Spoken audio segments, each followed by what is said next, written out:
Good afternoon, everyone. I'm Jackie Lemire, member of the Foggy Bottom West End Village Program Committee. Today, I'm very pleased to introduce you to Gretchen Sassone, who will explore the commonalities and differences in the works of Alexander Calder and Pablo Picasso, who were the subjects of a recent exhibit at the Houston Museum of Fine Arts. I would like to thank Gretchen for graciously stepping in to present this program in place of Wendy Adler, who unfortunately had another last-minute commitment. Gretchen notes that she retired several years ago, which has allowed her to further pursue her longstanding interest in history and art. She joined the Museum of Fine Arts Houston as a docent in 2016, leading tours for both children and adults. Like Wendy, Gretchen currently is a member of the Museum Speakers Bureau, through which she continues to share her passion for art via virtual and in-person presentations. A warm welcome and thank you to Gretchen. Enjoy the time with her and thank you for joining us. Gretchen, it's all yours. Thank you, Jackie. I appreciate that introduction. Let me get my screen share up. Okay, minimize that. Can everybody see me okay? We're good?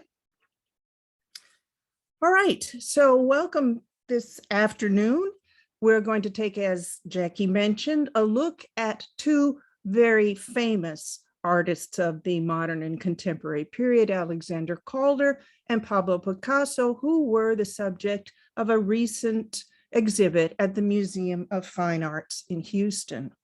We'll begin by taking a closer look at the artists themselves. Pablo Picasso was born in Spain, and his full name is Pablo Diego José Francisco de Paula Juan Nepomuceno María de los Remedios Cipriano de la Santísima Trinidad Ruiz y Picasso. Not surprisingly, for the first 20 years of his life, he was known simply as Pablo Ruiz, and of course, today we know him as Pablo Picasso. His father was an artist, and Pablo displayed artistic talent from a very early age. One strong influence on his art and throughout his life was the tragic early death of his beloved sister. He was a prolific artist and a notorious womanizer. He eventually had 4 children, 2 wives, and I lost count of how many mistresses. To him, women were either goddesses or doormats, but they frequently showed up as inspirations for his work. In the early 1900s, he moved to Paris with a friend named Carlos. They were very poor, but did manage to have a one-man show while he was there. Sadly, also, while there, his friend committed suicide, which led to what is now known as Picasso's Blue Period, an example of which you can see in the painting on the left of the old guitar player. There aren't any identifiable details as to who this man is or where, but the work aptly conveys misery with its elongated features and the monochromatic blue palette. The only thing painted with clarity is the guitar, likely the subject's source of livelihood. There were hidden images behind the guitarist, but they were painted over, and we don't know why.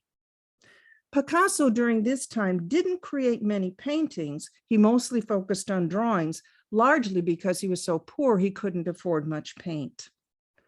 Coming out of the Blue Period around 1904, he began exploring happier subjects and colors, leading to what is known as his Rose Period. As you can see on the picture on the right, the colors are brighter and softer, and the subject is a little more happy. While living in Paris, Picasso befriended the American writer and playwright Gertrude Stein, whose portrait he attempted to paint 80 times, with the final result being almost mask-like, like the face echoing the form of the African mask that you can see on the right.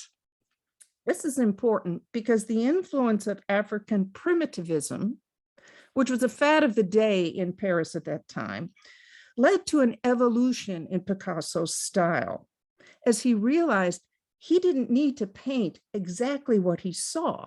Instead, his works and his paintings started to show an emphasis of line, over form and line and form over color. Here, in what many now consider his first masterpiece, he showed different views and angles and sides all at once without using any perspective, which has been a tenet of Western painting for many, many years.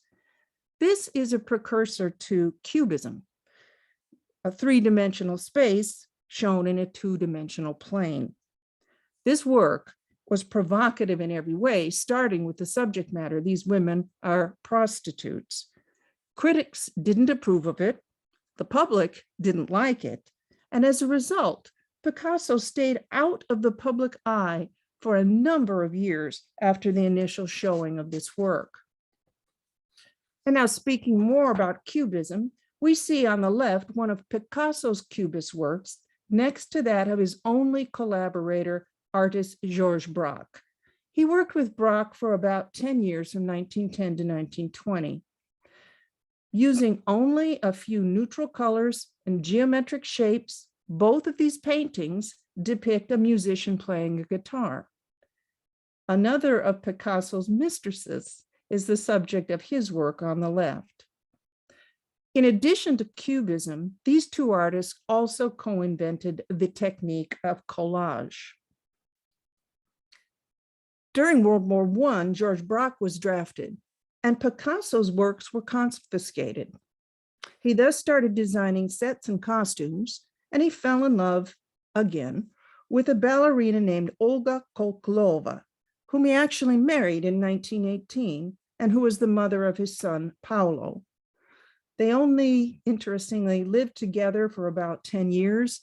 She ultimately tried to divorce him. He was unfaithful almost from the beginning, but because he didn't want to divide what was becoming his growing estate with her, they remained legally married until she died in 1955. Once the war ended, Picasso abandoned Cubism and collage and began to paint in a more what we would think of as a traditional style, influenced by Renaissance works he saw after his first trip to Italy.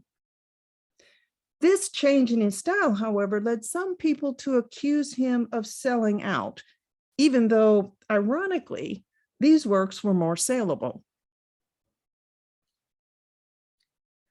He became interested in surrealism in the late 1920s, 1930s, but he never formally joined this movement, although this work definitely harkens to the surrealistic style. But from here on out, Picasso's works are going to settle into incorporating elements from all of his past styles. Picasso was deeply impacted by the Spanish Civil War, which began in 1936, and he never returned to Spain as a result. In 1937, he painted Guernica, probably his most famous work, inspired by the horrors of war, specifically Francisco Franco's order to bomb a Basque village for target practice. 1,600 people were killed, 900 were injured. This painting is claustrophobic and dense with disturbing imagery, but Picasso refused to interpret any of it for anyone. It's done completely in black and white and gray. He had considered using red, but he decided against it. The work is now permanently installed in a museum in Spain, and it never travels. But prior to this, it had been in the Museum of Modern Art in New York, because Picasso refused to have it returned to Spain until Franco's regime ended. Sadly, given what's happening today, this work is as relevant as it was the day that it was created. Picasso's later works, as I mentioned earlier, displayed a variety of styles and media, including metals, ceramics, and found objects. Two frequent subjects, bulls and bullfighting, and women, remain prominent throughout.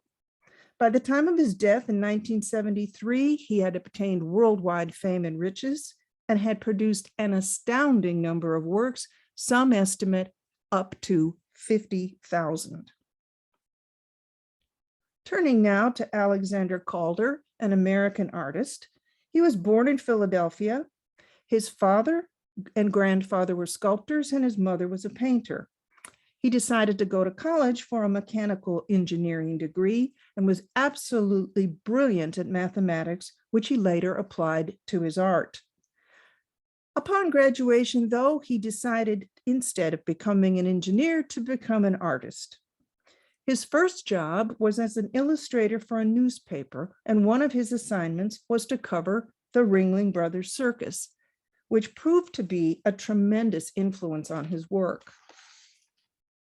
Calder left New York in 1926 to move to Paris, where he began to create what he called the Cirque Calder, or Calder Circus.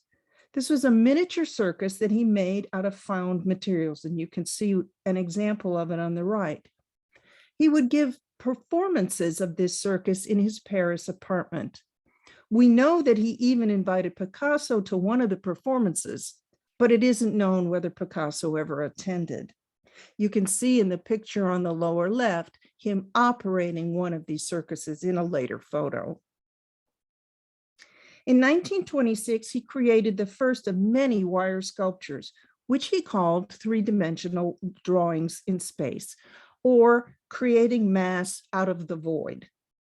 This proved to be a natural medium for him, and he became known in Paris as the King of Wire. The drama of these works is enhanced by the shadows that they cast when you see them in person, as I hope is a little bit obvious from the painting or from the picture on the left. Calder may best be known for his creation of mobiles. Interestingly, this is a term that was created by another artist, Marcel Duchamp. These mobiles are abstract forms that combine abstract forms and movement together. Calder was influenced by other artists, namely Juan Miró and Piet Mondrian, both of whom he personally knew. Of his mobiles, he said, "Wouldn't it be fun to make rectangles oscillate?" He first used motors to move these works, but he later abandoned that and lets them move now entirely by the currents of the air. He kept the colors simple, using black, white, red, his favorite color, yellow, and blue. Calder's mobiles amply display his grasp of mathematics in the way that they are perfectly balanced, which isn't easy, and at the same time appearing delicate and stable. And speaking of stables, not the kind where you keep horses, but stables in contrast to mobiles, they were created at about, he began to create these at about the same time using metal. These are solid static works, mostly made of metal, and in this one, in his favorite colors. Interestingly, Calder's moving sculptures were not accepted as sculptures, and so he ended up just calling them objects. Calder remained active as an artist for most of his life, and he created many large-scale public works, along with jewelry, stage designs, gouache paintings, water features, and mobiles with sound. He even designed the paint job on an airplane for the now defunct Braniff Airlines. He was the youngest artist to be given a retrospective at the Museum of Modern Art in 1943 and represented the United States at the Venice Biennale, which is a very prominent art show held every 2 years, in 1952. He died of a heart attack in 1976. Turning now to the exhibit, it was conceived by the grandsons of the two artists, Bernard Ruiz Picasso and Alexander S.C. Rower, who are in real life good friends. The exhibit contained over 100 works, including paintings, sculptures, and works on paper, most from the 1930s forward. While the exhibit is entitled Calder-Picasso rather, and the two artists knew of each other's works, they actually only met in person about 4 times.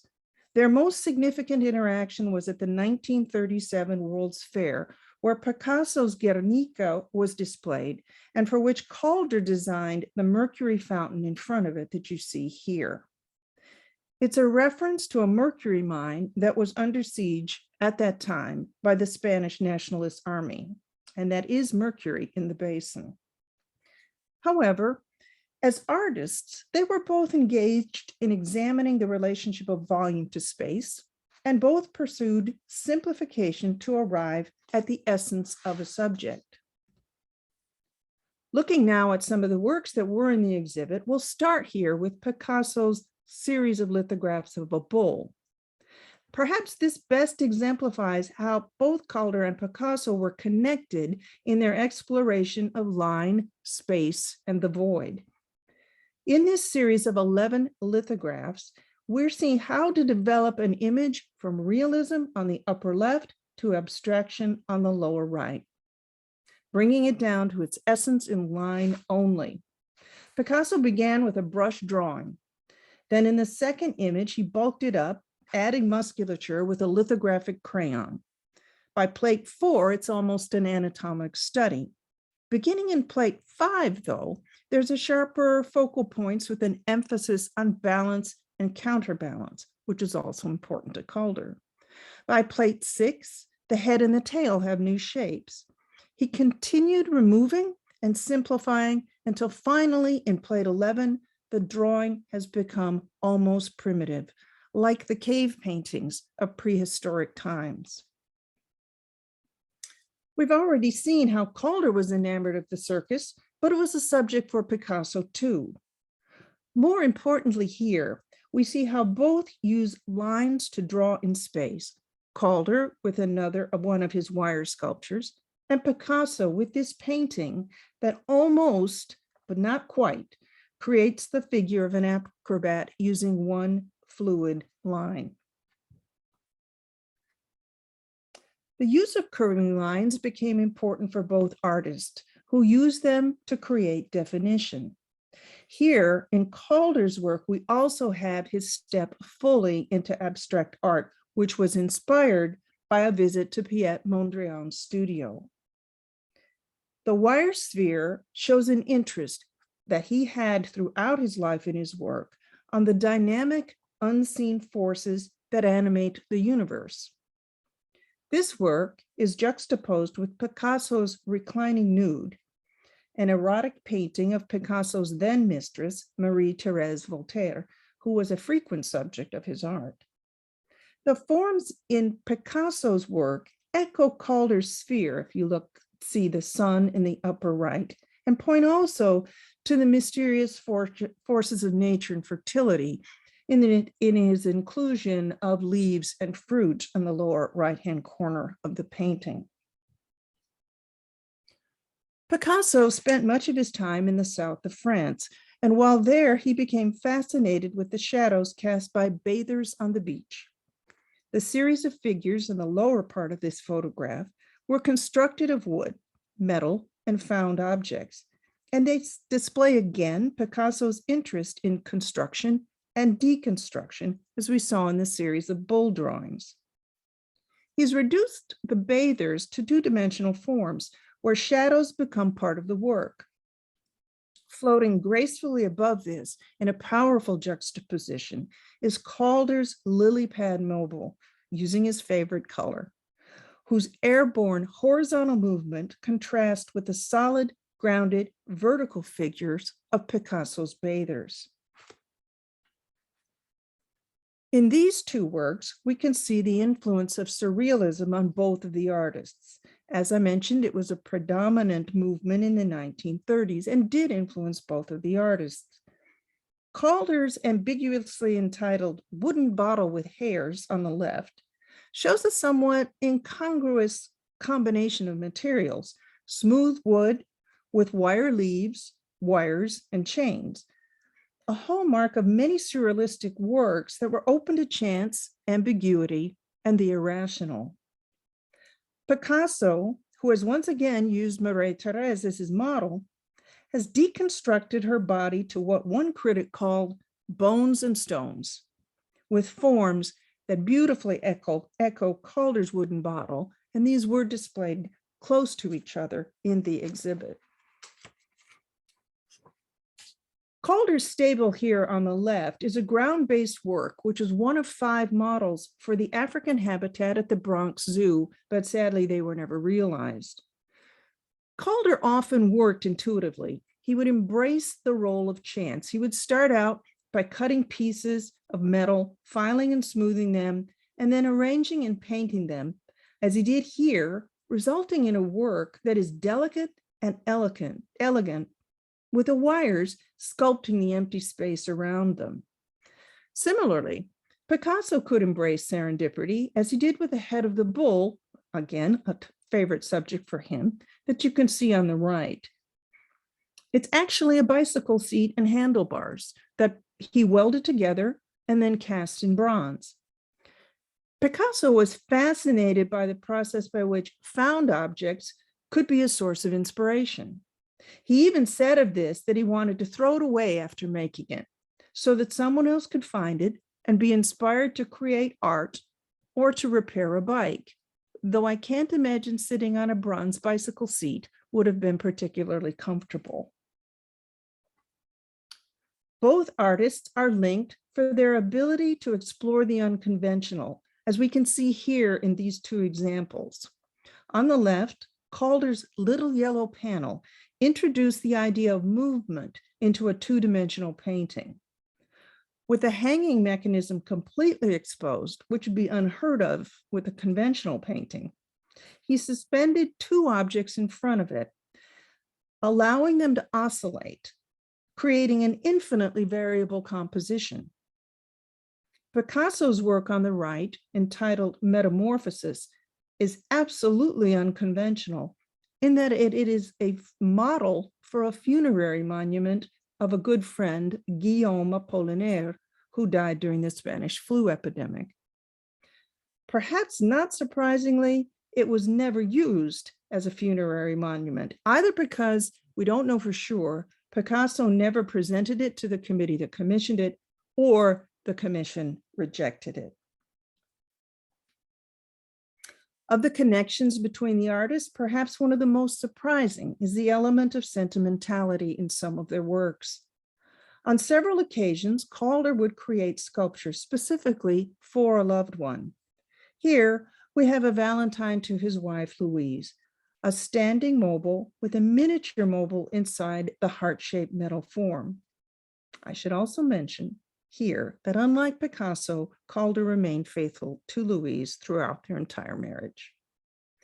Picasso's Woman with Outstretched Arms, also of sheet metal, began as a paper cutout, hearkening back to ones he made for his sister, who, as I mentioned earlier, died young, but continued to influence his work.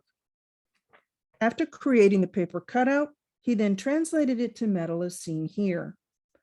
Sheet metal turned out to be one of the last media in which Picasso worked.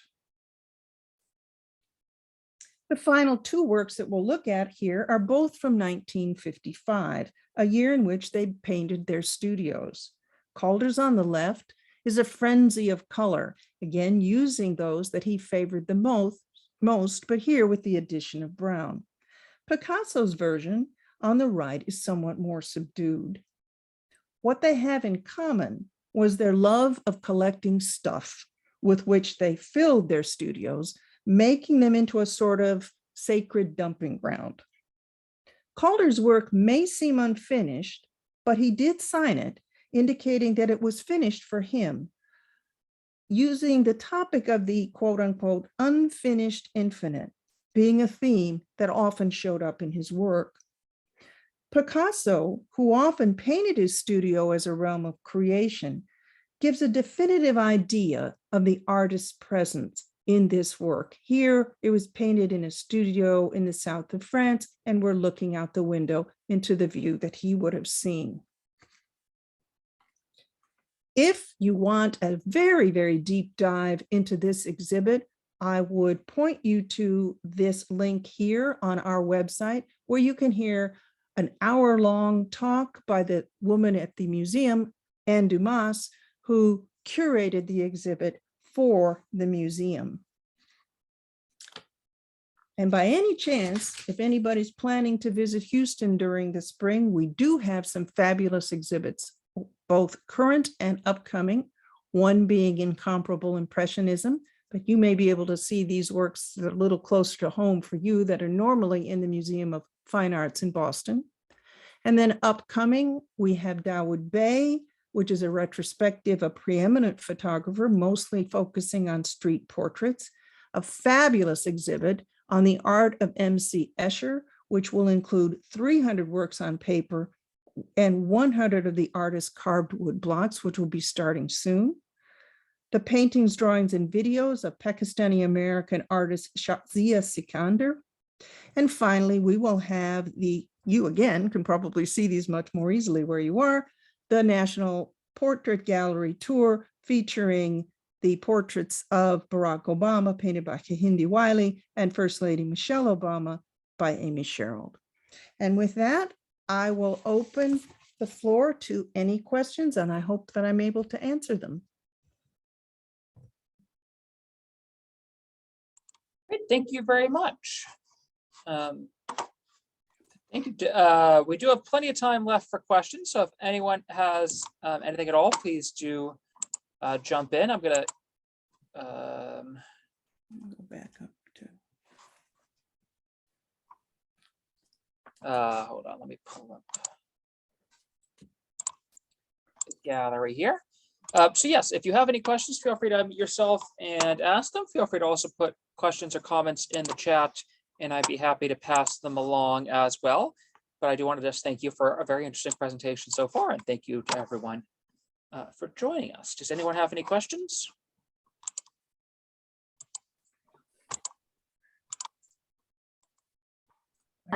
I have one. Okay, that's perfect. Shall I go ahead? Yes, please. Oh, okay, I was going to write it, but I thought this would take less time. We're very blessed now to have in DC the Picasso exhibit, which I believe came from the Houston Museum of Fine Arts. And I'm wondering what in particular would she point us to as maybe something that wouldn't stand out to us? You know, what would be some of the things that she would say we should spend time with? I think what you might find surprising, or what I certainly found surprising about the bulk of the exhibit, actually, there were more pieces from Alexander Calder than from Picasso. And I ended up finding that to be very much more enjoyable. Calder's works, you can see works by Calder in almost every medium in which he worked, including paintings. And as you saw in that wood bottle sculpture, that one caught me quite by surprise because I didn't realize he ever really worked in that medium. I don't know. It's kind of hard to say. There are quite a few of his staples and mobiles in there. The curator who put the exhibit together for us said, you really don't need to know as much about the artists when you go in, although I do think it's helpful, but that as you're in every gallery, and probably they'll be set up similarly to here, as you're in every gallery, try and see if you can understand why the curators have chosen to place particular pieces in what they say in dialogue or in conversation with each other. Excuse me. Could you comment further on Picasso? In terms of what? I'm sorry. Oh, the Picasso exhibit that's now in DC. Is it just Picasso? Yes. Okay, that I'm not familiar with. I'm sorry. It's his blue period. His blue period? Oh, okay. Oh, really? Focusing solely on his blue period. Well, I would say, again, you're looking at fairly early works in his career, again, from the time when he was very, very poor, living in Paris. These works are aptly named blue period because he predominantly used the color blue. You can start to see a beginning of the evolution of his less realistic style. I found it interesting that he seemed to bounce back and forth from totally realistic. I don't know if that'll be included in your exhibit, but there are some drawings by Pablo Picasso that are simply completely realistic. And then you go and he goes kind of off the rails, so to speak, into total abstraction, inventing an entirely new abstract form. And I think his blue period foreshadows that and kind of combines the two, the realism and the movement into abstraction and the focus on line and shape versus realism. Thank you very much. Yo, that was a great question. We have a couple from the chat. Someone asked, is there a link to some of these pictures where we could print out a small copy of some of them? I'll tell you the way I find most of my images for my presentations is I go into Google, I put in the artist name, and I click on the part that says images. And for Picasso, both of these artists, literally thousands will come up. Whether or not you can copy or print them, it depends on the website that you go to. Some tend to be copyrighted, but most with these artists are not. Makes sense. And then someone asked, can you share the website one more time about where to see future info on Calder and Picasso? Yeah, let me go back to that screen. Let's see. Okay, go away. Let me go back. Back. Oh, why is that not? Can you see it? I keep seeing this thing on the bottom. See it.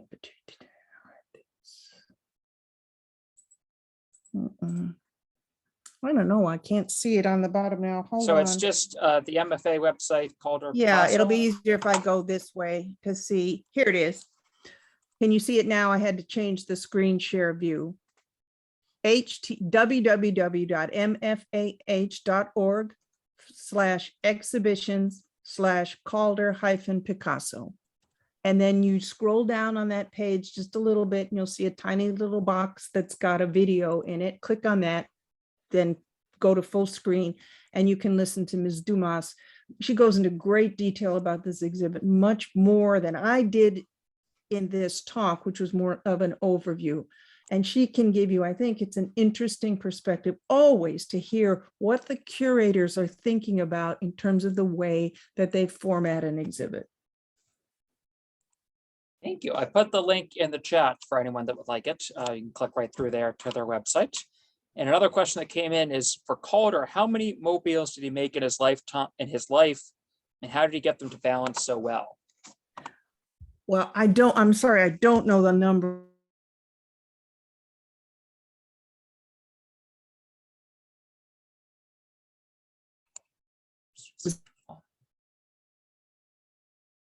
We lost you there for a second, Gretchen.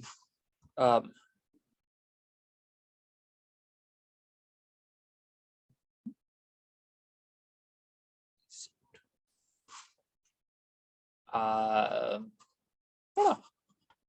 so you seem to have lost Gretchen there. That's a very good question, though. I always like the Calder at the East building of the National Gallery of Art, the very large Calder they have in the ceiling there. That's always one of my favorites. That one especially, the balance of something of that scale. But now I'm just giving my own opinion. Am I back? Yes, you're back. I don't know what happened, whether it's internet on my side or not. Where did I drop off?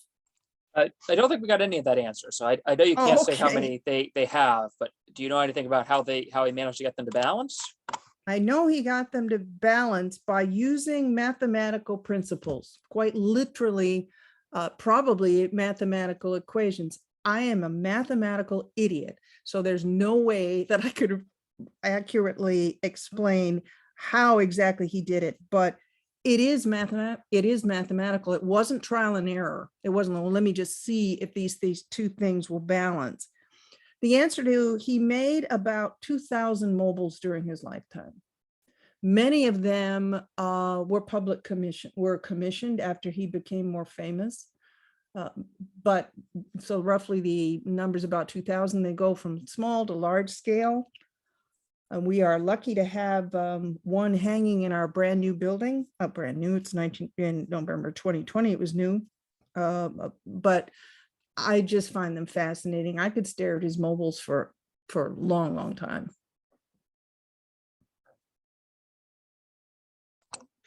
you very much. Does anyone else have any more questions? I was also going to ask, is it possible to perhaps share your presentation with people afterwards? I don't have any notes with it, but I can send you a link. It's on Google Slides. So let me send you the link to that. That's good. I can And share. I'm We don't fine need with- any. Yeah, but they could watch the presentation. But maybe if they just want to look at the images again in more That detail. might be better. As I said, there's no explanation included in the presentation itself. I don't have any speaker's notes on it. No worries. Well, we'll make sure to share the recording of this video as well. So if you want to look at the images and watch the recording, we can do that. Does anyone else have any further questions before we wrap things up? I just want to thank you again for taking the time to share with us today. It was my pleasure. I hope it was enjoyable for everyone. I'd love to be able to see some of you in Houston. It's the best time of year to visit. It's not hot, we don't have hurricanes, and there's lots of flowers in bloom. Thank you very much. Thank you all.